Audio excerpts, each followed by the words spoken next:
Hi, this is Phil Cooke, and on today's episode, we're going to be talking to Ben Stapley. Now, Ben's been a professional communicator, a television producer in Canada. He became a church communications director, media director, a creative director. Now he's an executive pastor at a church in New Jersey, and he consults and advises churches all over the country on how to communicate their message more effectively. So if you're a creative person, if you're leading creative people, if you're a pastor of a church, whatever you do, this is going to be a great episode for you because you're going to learn some real secrets to creativity and how to raise the bar when it comes to your church, your nonprofit, your ministry organization, when it comes to communicating your message with the world.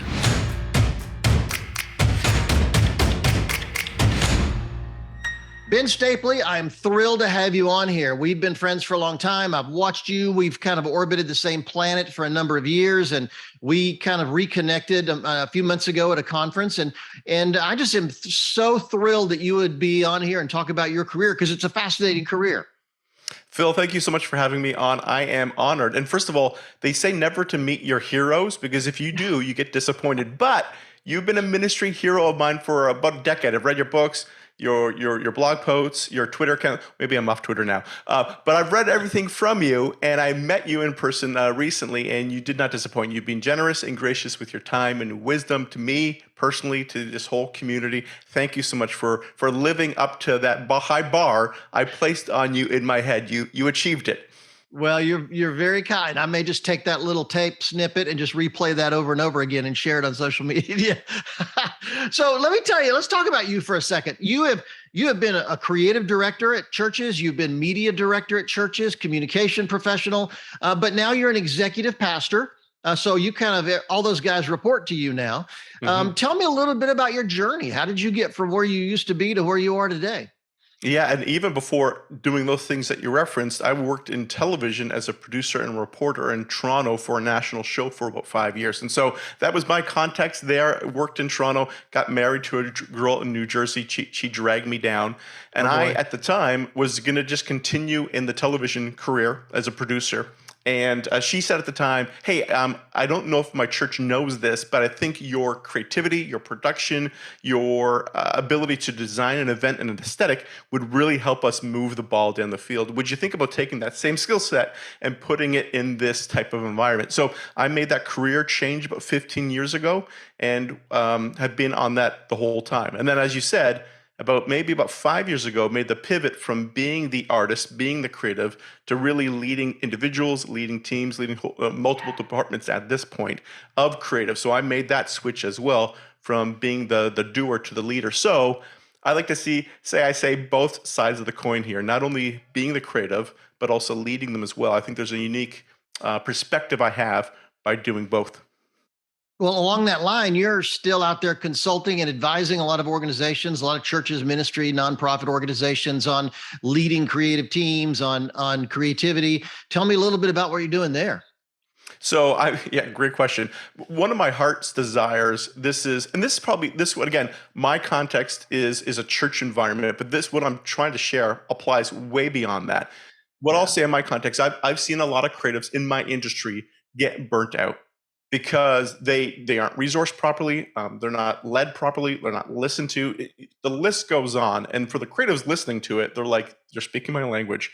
My desire is how do I keep those people engaged at a higher level for longer? Because I'm sick and tired of seeing peers of mine get burnt out, leave their job, leave their profession, go to do something that they're not as gifted or passionate about, because they got clear direction, they got clear marching orders, and no one's micromanaging them, and they're not having to make a fifth revision on this project like they are with their creative project. And so from my perspective, if I can coach individuals, teams, or leaders who are listening to this conversation of how do you interact with that creative to get the best from them and keep them in that profession flourishing for a longer degree. I want to do as much as I can do that in the back nine of my career to help those creatives stay in it for longer. Well, one of the great frustrations I've had for a long, long time, decades, is that seminaries do a great job of teaching pastors and church leaders to preach and teach and manage a church. They don't do a very good job of teaching communication. And in this digital age we live in, how you communicate your message, I think, is just as important as the message you communicate. And so church pastors just don't have the skill set coming out of seminary or Bible school to understand creative people, to know how they tick. And you're exactly right. I don't care how small a church you are, you're going to have creativity is going to get plugged in there some way. You need a website, you need a logo, you need, a church bulletin or something, an email, regular email newsletter. There's so many things that even small churches need. And yet I just find pastors have no clue about how to inspire and motivate a creative team. And again, taking this conversation outside of the religious sphere, any leader who says, I got a great product, again, in religious environments, I have a great product, your ability to get right with your creator, have eternal life, et cetera, et cetera. I've got a great product. Whatever that great product is, you might be selling widgets, whatever it is, you need to figure out how to communicate, like you're saying, that great product as the leader, or you're not going to have anybody listen to you. So again, as you're listening to this conversation, the creative or the leader, having that work relationship be tight, ultimately achieves what the leader wants to get done. And to sell more widgets, to get more people into the church, whatever it is, you need to know how to work with that creative and the communicator so they can get it out there, or it's just not going to happen at the end of the day. That's really good. And very often we work with a lot of organizations, from the Salvation Army to the Museum of the Bible to orphanages internationally, and just all kind of water ministry organizations and stuff. And I often see that these organizations, whether they're a nonprofit or a ministry, and they do a brilliant job at what they do. They just don't know how to tell that story to the world. And I do think if you're looking for funding, if you're looking for support, you've just got to be able to tell that story well. And I think that's just absolutely critical. So tell me this: what would you say to young pastors about the importance of developing a creative team? Even if you're starting with volunteers, how do you start attracting and developing creative people and start becoming that creative leader that they really need to be? Yeah, I was recently talking to a lead pastor, and he was asking me my feedback in terms of what would be the lowest salary possible to pay. You're laughing already. Yes. The lowest salary possible to pay somebody coming out of college to be their communications director. And I said to him, why would you want to pay the second most influential person in the organization the lowest salary possible? And they said, What are you talking about? I got a small groups pastor, I got an associate director, I got a young adult. And he listed all these other professions and titles and that he thought were above. And I said, this person, what they're going to do is they're going to hold a megaphone in front of your mouth. How loud do you want that megaphone to be? What is the reach that you want that megaphone to have? If you hire somebody for $40,000, it's going to be a pretty small megaphone. It might not even turn on.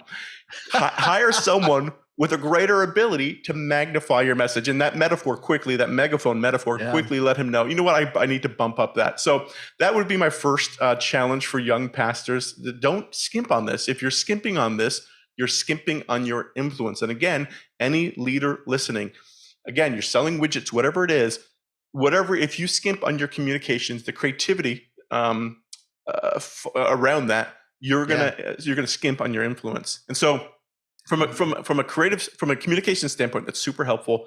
And then from a creative standpoint, we're using different words here, but there is some Venn diagram where they overlap and somewhere it doesn't. When it comes to the creatives who you're hiring, graphic designers, videographers, an art director, whatever it is, who you're interacting with as a full-time staff member or contract, if you skimp there, you're gonna lose your ability to stand out amongst the noise. We all know we're bombarded with tons of information, tons of messages, and if you have something that's plain, then you're not going to stand out against the noise. And so, who are some of those people that you can hire who have that creative verve and understand how to get your message seen and heard and stand out amongst all the other messages that we all receive 24/7 at this point? Well, it's interesting you say all that, because when we've worked with some really effective churches out there of whatever size, you're exactly right. The communications director is the second most influential person in that whole church. I mean, over and over, I've just seen it tons of times, because the pastor understands that if I'm going to get my message out there beyond the four walls of this church, I need somebody that can help me communicate that message beyond the four walls of this church. And so, and yet pastors don't get it. You're exactly right. My missions director comes first. It's just funny. We have ministries for everything, and usually communication's the lowest on the priority list. In fact, I have huge numbers of communication and media directors that will tell me, I can't even get to my pastor. I can, I've never had lunch with him. We've never sat and talked. For me to get an appointment with him is out of the question. And I'm thinking, well, you're just shooting yourself in the foot as a pastor by not activating the person in that role. I don't know, it drives me nuts. So it's good to hear that from you. We could probably rabbit trail a lot here, but I just want to circle back to what would be advice to a young leader to help them work with a creative and communication. There's a lot of different nuanced ways I could say it. The probably big broad brushstroke I would say is they are wired differently than you. If you're a leader, you're probably A-type personality. You probably thrive off of working a 60-hour work week. That if you get down to 50, you're twiddling your thumbs. You don't know what to do. You're go. You're driven.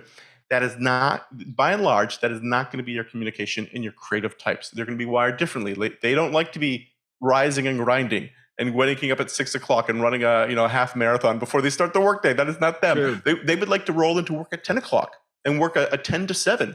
They would like to play loud music while they're working, and they have mental breaks where they joke around, where you're eating at your desk by yourself and you're just going. So if you can just first of all realize they are wired differently than you, I think that helps. That helps a lot, because leaders they see themselves and they see their good traits, and they like to find people that are just like them. And then if you are, then you're going to be surrounded by everybody like yourself. So realize you need to get different people and see what you may see as a bug. Realize it's actually a feature.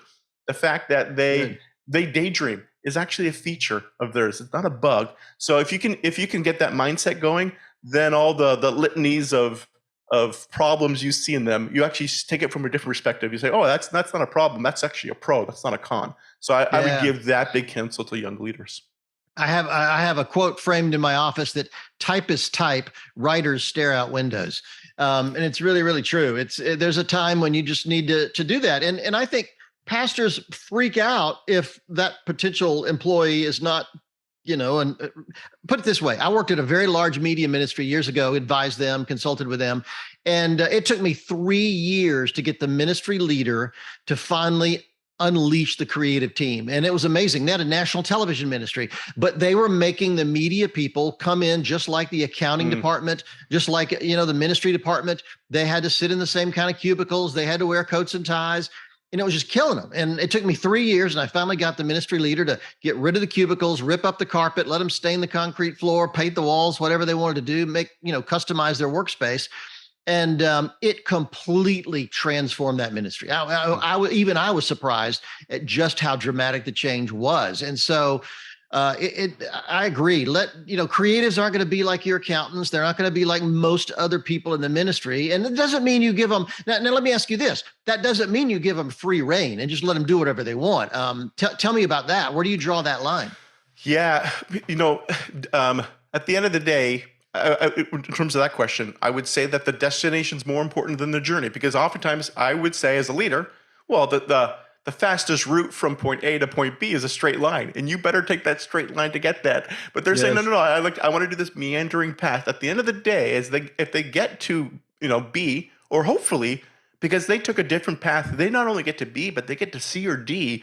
To me, I'm the journey there is not as important as the ultimate destination. If they produce and they bring the results that you want, or they make your idea, because they're creative, actually better than you could even foresee, because you did not have that creative bandwidth to see what they saw in their mind.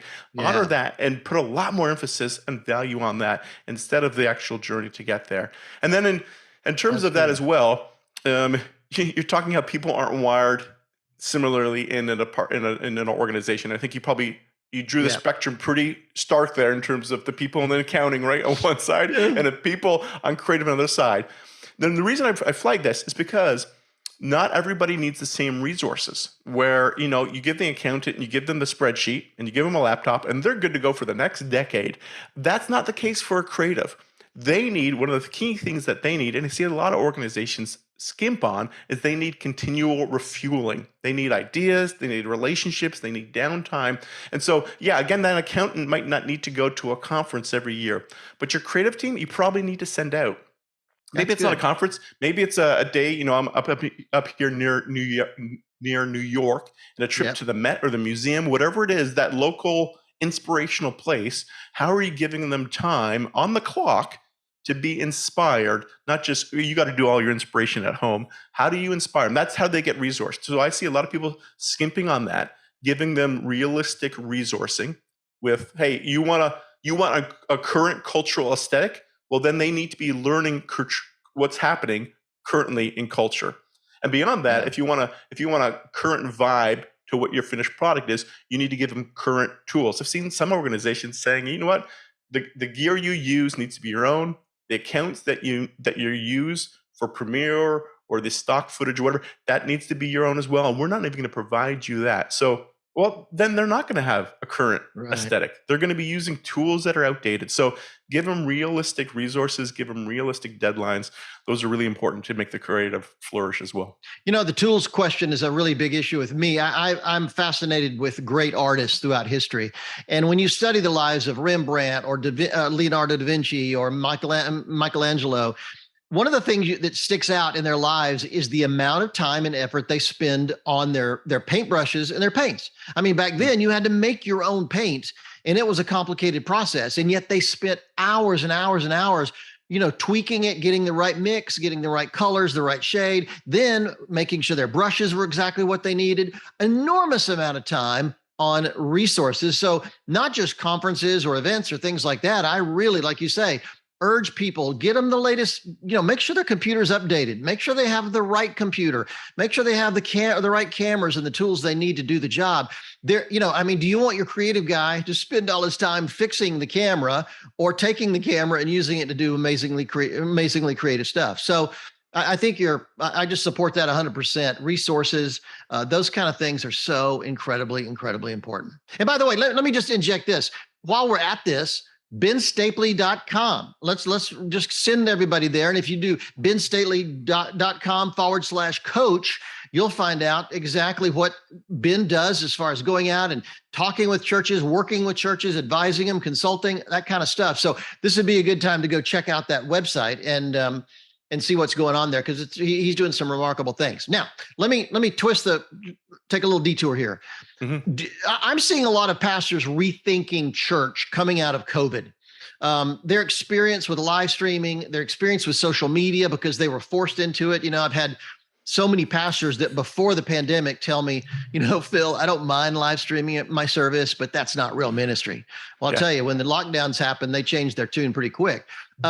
But now that they're coming out, I'm seeing a lot of pastors saying, we've been doing the same kind of church service for the last 200 years.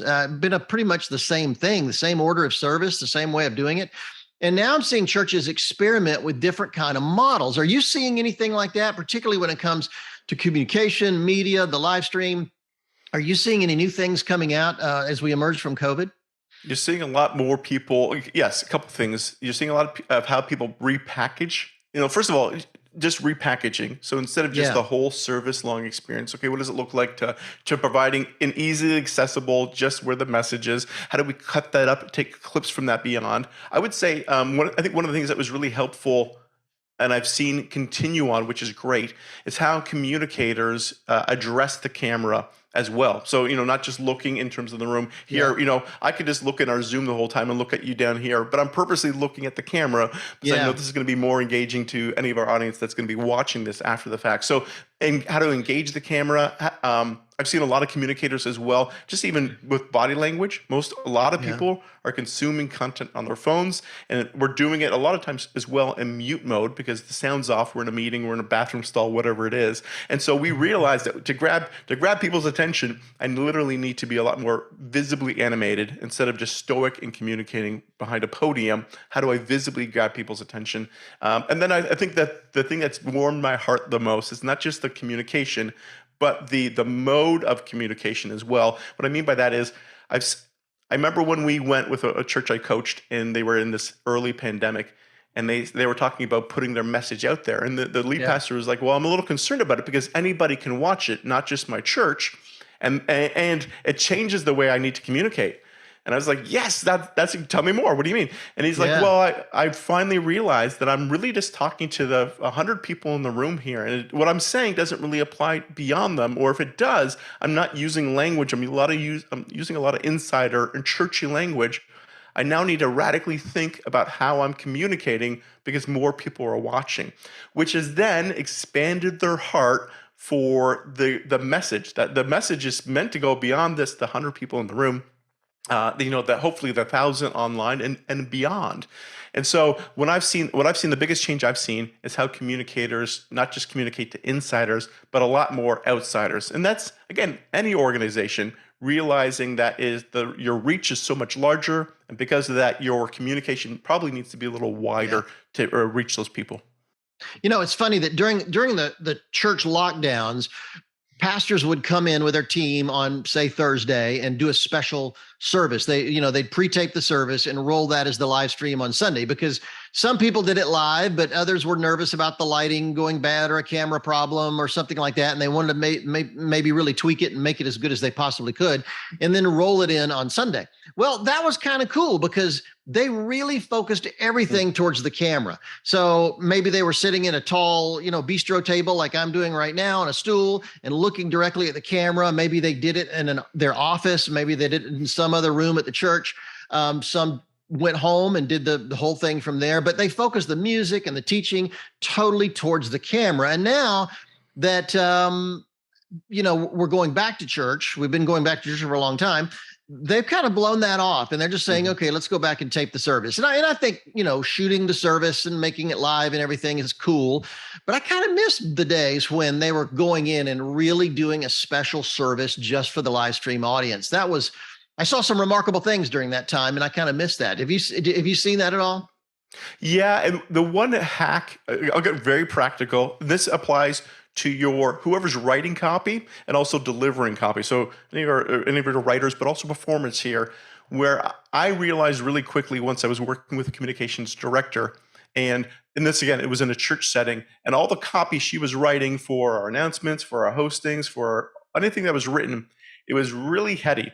The reason is she was going to seminary for that. She was going to the Bible college for that, and she was writing for her professor. And I was like, you got to change this. You got to dumb it down. And nothing was changing. And then I finally asked her. I said, hey, who's somebody that you love that is currently far from God, and you would love to see them take a step towards them?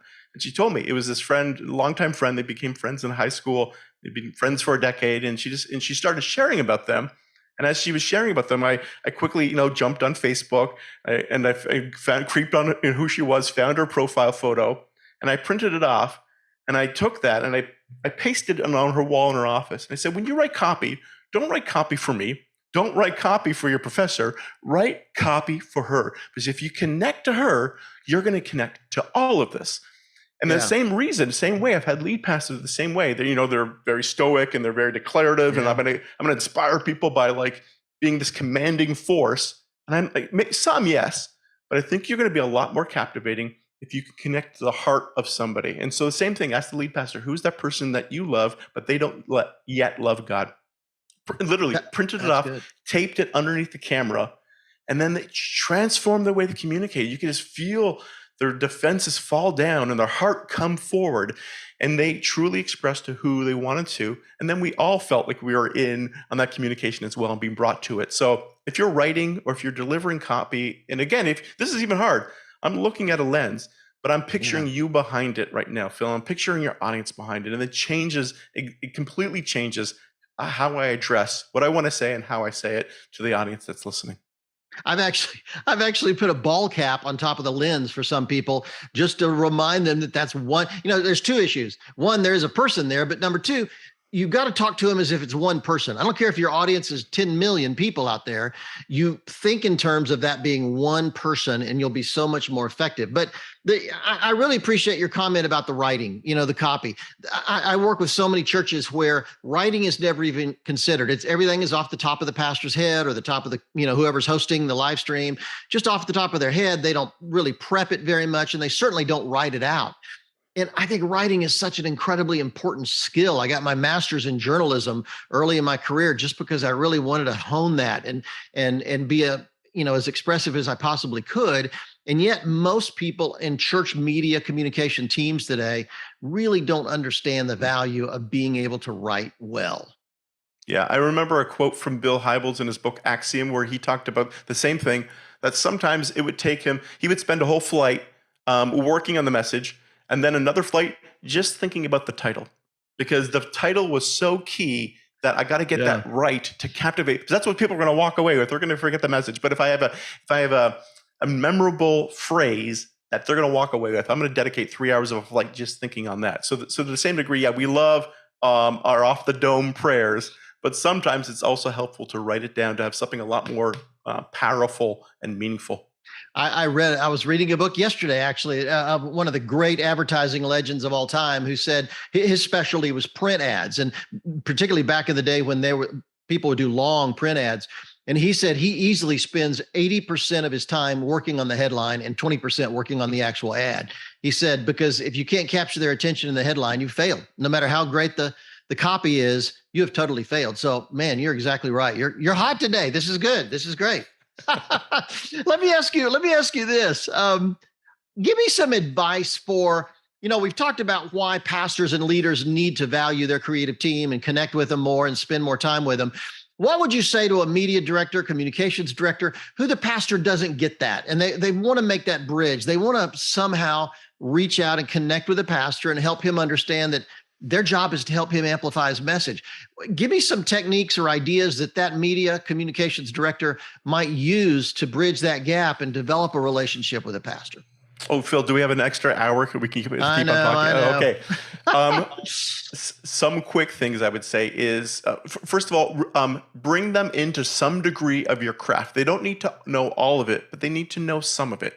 And so to that extent, sometimes whoever it is, the leader is, just doesn't realize the work associated with something. So in terms of your craft, I think it's helpful. Like, hey, can you do this? Like, yes, I can do that. That's going to take me, is that a day? Is it an hour? Is it a week? They have no idea. And True. they may be wildly off. And both ways. They may be asking for something in their mind that's small, but it's really big, or vice versa. They might not be making requests because they think that's going to take forever. You're like, no, this is, it's called non-linear editing. I can move things. I'm dating myself here. You'll get that reference. I can move things around on the timeline here. It's not that big of a deal. We can make another export really quickly on this. And so let them know the timeline on that. I'm a big fan of really clear language, because I'm sure you've seen it as well. I've been a part of organizations, and I was with the leader. We were walking through a room, and he's like, man, I really don't like that couch there. And then we came back the next day, and the couch had been moved. And he said, who moved the couch? And we all said, you said you didn't like it there, so we moved it. And he's like, oh, I was just speaking. I didn't really mean to do that. And so when I work with any creatives, if I'm a creative, I use this language. Could you please give me this? Or if I'm a leader leading creatives, I use this. So it works both ways. But the difference between an instruction and a suggestion. And an instruction is, I want you to do this. So really simple. You spelt my name wrong. It says stapler, not Stapley. Instruction, fix this. And I literally will write that instruction, and then I'll give what the instruction is afterwards. And I preface them. Instructions 10 out of 10 times, I'm assuming you're going to do this, unless you see a real big problem with that. Now, that's good. We get into the other world is suggestion. It's very subjective. And so I'm giving you a suggestion. You know what? The blue, it's a teal. I think a sky blue might work better. Not really sure. I'm just giving a suggestion. When it comes to suggestions, as a leader working with a creative, I'll say, I'll give 10 suggestions. If you take 0 of them, I'm not offended. You can take 0 of them. I'm just giving you my perspective on this. But again, I will leave this creative decision. And so when an artist knows the difference between those two things, oh my goodness, it's so liberating, because there isn't that confusion as to, is this an instruction or is this a suggestion? So I would really encourage them to do that as well. And then probably the last thing as well is that at the end of the day, I think if you both know that you have each other's best interest at heart, oftentimes that's an antagonistic relationship between the client and the creative. But how do we both say we're both trying to row in the same direction here? I have your best interest in mind. You have my best interest in mind. And we're going to come with that work relationship as a default and the foundation that we can build upon. I think that goes a long way. I even myself, I know I could be in a bad relationship and a bad attitude towards the client if I'm not assuming that from the get-go, or if I'm letting baggage from a past work relationship affect this one, try to get rid of that. Try to build that foundation. And if you feel there's things that are compromising that or make you question that default foundation, then voice it. They're saying, hey, I don't feel you have my best interests at heart right now because of this, that, or that. You're texting me at midnight. Can we have a quick touch base and just recenter this relationship and keep moving it forward? That's good. I've been in churches where literally the pastor, I want to say this in a nice way, he just really did not like being around the communication guys or the media guys. He just they just bumped heads. And one of the things that I find that's a problem along this line is media guys end up talking tech to the pastor. The pastor is not interested in tech. He's not interested in that's an XY 3000 camera. He doesn't understand lumens. He doesn't understand EQ. He's not into that stuff. And so get on his wavelength. Don't force him to get on your wavelength, because trust me, he's not going to ever get on your wavelength. So, start talking in ministry terms and evangelism terms and worship terms and the things that the world the pastor lives in, and leave the techie stuff behind, because they're just not going to be interested. So I just find that's a huge issue, because man, these tech guys can really get into the tech talk in a deep way. And I've spent my whole career doing this, and I don't understand half of what they're talking about. So that's a big block, I think, with pastors. Can I throw one more in there, Phil, as well? Please. Leave the decision for the leader, but you communicate the outcomes. What I mean by that is, oftentimes, at the end of the day, if you're the client, if you're the creative working for the client, let the decisions in their court to make. We're going to go this direction. We're not. We're yes or no. But you need to inform them gracefully of what the outcomes are. So if you're working on a video project and it's a 5-day turnaround, and on day 4 you say, you know what, I want to scrap that idea. I want to go a completely different direction. We can. I'm telling you right now. I will let you know as a creative. We can. That's your decision. Yeah.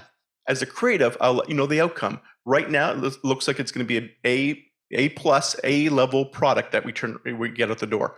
If we change and we scrap things and we start from zero, it's going to be a C+ at best.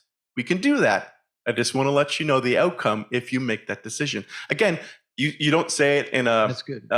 In a manipulative manner, but you try to be upfront with that and just let them know. Or we can do this. This will be the last project I work with you on. That's right. What a stupid idea. Yeah. And so how do you do that? I think that's really helpful, because oftentimes creatives are just like, they ingest that, they don't say that, or then the leader's surprised. Right. Why is it sea level? Because we turned it around and we only had 1 day to work on it instead of 5. They shouldn't be surprised by that. And so at the end of the day, we're changing it. That's fine. Just realize the quality is going to diminish. That's so good. Let's talk about an extension of that, and that is, give me a couple suggestions for how to get creative people to take criticism well.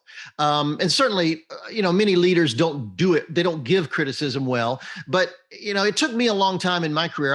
Early in my career, I worked for some real jerks. I mean, A quality class, total jerks. And everything was just hysterical with them, and in a bad way. And so it took me a long time to learn that their criticism was of the project, not of me. And it took me a while to build a tough skin. Now I've got it. I mean, I've got a tough skin. I can take it. But a lot of creatives just get so sensitive, even when you're in a gentle, nice way, trying to share, maybe we should try this, or, I don't think that works. Tell me a little bit about creatives. How can we help them take criticism and feedback better? Yeah. And I'll try to approach this pretty holistically because there's multiple people involved in this to make it better. So first of all, for the leader, I always like to tell them, but even before you give them the critique, and I would phrase it that way, critique, not criticism, because it's just even how we phrase that word, there's an edged criticism. Critique is a little softer. Most of us enjoy praise publicly, but we like to have our critique privately. So don't do it in front of the whole team. Don't pull them down. Most of us automatically get our defenses up in a crowd. It's hard enough for us to receive that. So do it one-on-one, first of all, as the leader. Second of all, let them know this is the idea. This is not you that I'm critiquing. And then in terms of the creative receiving it, come at it again from the posture that they're trying to make you better. They're trying to make the project better. And you're not God. You're not Michelangelo. You're not Picasso. You probably have room to improve yourself. So take that, right? Take that feedback. This can get better. I can get better. My craft can get better. This is a development opportunity for me. There may be some need to chew the meat and spit out the bones, but ultimately see it that way. This is a professional development opportunity for you. So seize that opportunity. And then what I'd say, and I've had this conversation, hard conversation with a couple of different artists that I oversaw. But at the end of the day, if you find yourself as the creative, as the artist, um, being defensive and bristling against any type of feedback, and it's always super sensitive to you, and it becomes very dramatic, then you may need to work for yourself. Yeah. And you may, at the end of the day, not be a type of person who can work for somebody else and create for them. You may need to be an independent artist. Now, if you do, realize your cash flow may be a little bit less. Yeah. But at the end of the day, some people, and I've had those conversations with creatives, saying, you know what, I think you just need to create work for yourself that you're proud of, and realize your revenue stream is going to diminish, but that's just the way you're wired. Or realize that revenue stream is a little more important to you than your own unique aesthetic, and be less sensitive so that you can work with people where they want to rehire you and do this all over again. That's really, really good. It's funny. I was at in Burbank here in California, had a downtown street fair just last weekend.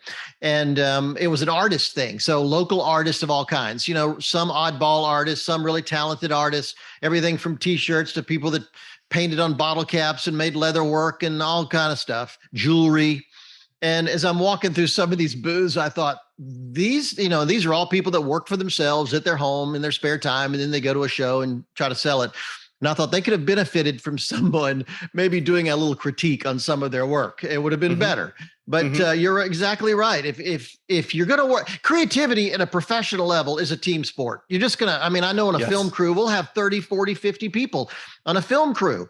And there's a lot of people working together, and we have to accommodate those people. And the lighting director is going to have a suggestion about the set design, and the set designer is going to have a suggestion about the way the lighting is on there. And the sound guy is going to have a comment. And so if we can't deal with that, we're never going to get far. I love that analogy, team sport. And even for solo artists, like a painter, we still have to work with a curator, and you have to work with an art gallery. It's not just you, unless you're independently wealthy and you can do all that yourself. Yeah. I think every art form, at the end of the day, even ones that you are creating yourself, ultimately a team sport, because the distribution model is relying on other people. And so how do you play nicely with them? That's good. That's really, really good. All right. So tell me a little bit about, let's start to land the plane here and wrap this up. Give me a couple things that you would, most of my people listening to this are professional communicators in some way. Some are filmmakers, some work in a church or nonprofit organization. Give me some things that will inspire them, some suggestions, some ideas that will maybe help take them to the next level as a professional communicator. And I don't just mean talent issues. I mean leadership issues. I mean, discipline, anything you think that you're seeing out there that would really help people today. The first thing I would say for all of us, after 2 years of a pretty tough go, is be gracious towards yourself. Art flourishes with diminished stress levels. And if we are putting ourselves in terms of financial stress, mental stress, emotional stress, it is not going to help you bring your best product to the door. So oftentimes, we're talking about critique earlier on, oftentimes we are our worst critic. And how do you diminish that? How do you see the fact that you are talented, that you have a unique voice? You're the only person who's lived your experience. You're the only person with your family upbringing. You're the only person who can speak uniquely into the world what you've been given. And so go into that with that perspective. Give yourself a lot more grace and means for production by giving yourself that. It would be my first encouragement for any of the artists listening out there. And then the other one, at the end, we've kind of poked around this as well. And this applies for leaders and for creatives, or a mishmash of wherever you are on that spectrum. Communicate. At the end of the day, a lot of the breakdown in a work relationship or in a project, if it's even just a one-time, ultimately comes down for communication. So how do you open up those dialogues of communication for yourself and for the person you're working with? And again, how do you seed it and found it on an assumption of trust and betterment in the other person? If you approach your work days with that perspective, it will make it so much more enjoyable for everybody else. And the last thing I would say is this. I remember early on when I was coming out of college, I talked to a mentor, And I said, what's the one piece of advice that you give me? And again, it's like 20 years ago, so it still stays with me. But he said, be a Sam. I said, who's Sam? What is this, be a Sam? He's like, oh, it's a guy I work with. And I've worked with him for about 10 years. And I said, like, tell me more about Sam. He must be phenomenal. He must be incredibly gifted. He's like, he's okay. And it's like, well, why do you keep on hiring him? He goes, because he's just such a joy to work with. He comes early. He's got a positive attitude. He makes a joke. If things go wrong, he's not an emotional train wreck. He's a pleasure to work with. So when the project wraps and we have another one, we're thinking about the crew that we want to hire or who we want to work with again. At first I said, let's hire Sam again, because I want to work with Sam. In terms of making yourself hireable, making yourself, your career advancing, be a Sam, be a type of person someone wants to work with, not just because of the finished product that you do. We put an overemphasis on that, but because of the work relationship in which you have, that's a positive one. Someone wants to do it again with you next time. That's really good. Chemistry really does matter. And, particularly for leaders out there, the chemistry of your team makes a big difference. And I would much rather hire, a Sam with less talent than a super talented person who was a pain to work with. People like to work with people they like to work with. And so your attitude, I've always said, your people skills are more important than the skills it takes to do your job. Getting along with the team, getting along with people, that's so incredibly important. So that's a great way to end it. So tell me, how do people find out more about you? Where do they go? Give us the lowdown. Yeah, for those who are listening who are saying, hey, this is good, but you kind of scratch the surface. I, as a creative, need more help. Or as a leader overseeing creatives, need more help. Encourage you to go to benstapley.com/coach. Love to give you a half an hour of my time for free. Help hear the problems that you're facing. And then if I'm the right person to help you overcome them. That's really, really good. benstapley.com//coach, right? Yeah. All right, man. Thank you so much for doing this. I think we might need to do a part 2 sometime soon because, as you said, we've only scratched the surface and there's so much we could talk about. So thanks for coming on. I'm really grateful.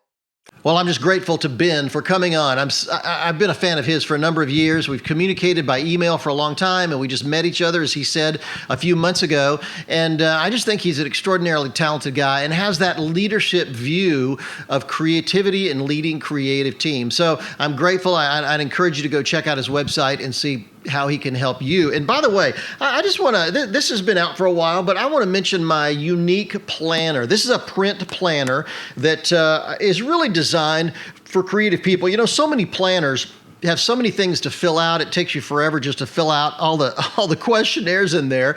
I wanted something that helps me cut to the chase and get right to the work. So this has place for 3 priorities, some key events, personal tasks, and then a big blank page over here that I can draw. I can create lists. I can do whatever I want to do. If you're a creative person, you need to do probably a better job planning out your week, understanding what's coming up. Deadlines matter. If you've read my book, about deadlines, ideas on a deadline, then you're going to understand that I need to be able to work with deadlines. And a great way to do it is with my unique planner. You can get it. You can go to philcooke.com, get it for a donation to the Influence Lab and help our work training Christians internationally to use media more effectively. I think there's a few left on Amazon. It's going quick. So I'd encourage you to get out there, start planning. I think there's something about a print planner. There's a lot of research that indicates the act of physical writing really drills it into your brain far more than typing. So if you really want to learn, really want to grow, I use this myself,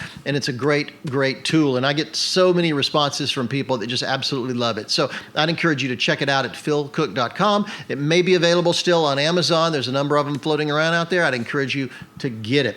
And thanks so much. And please share this with other people. If you know church media professionals in particular, share this episode because I think it can make a real difference in their life. And thanks for tuning in. Rate us if you would, share it, and we'll see you next time.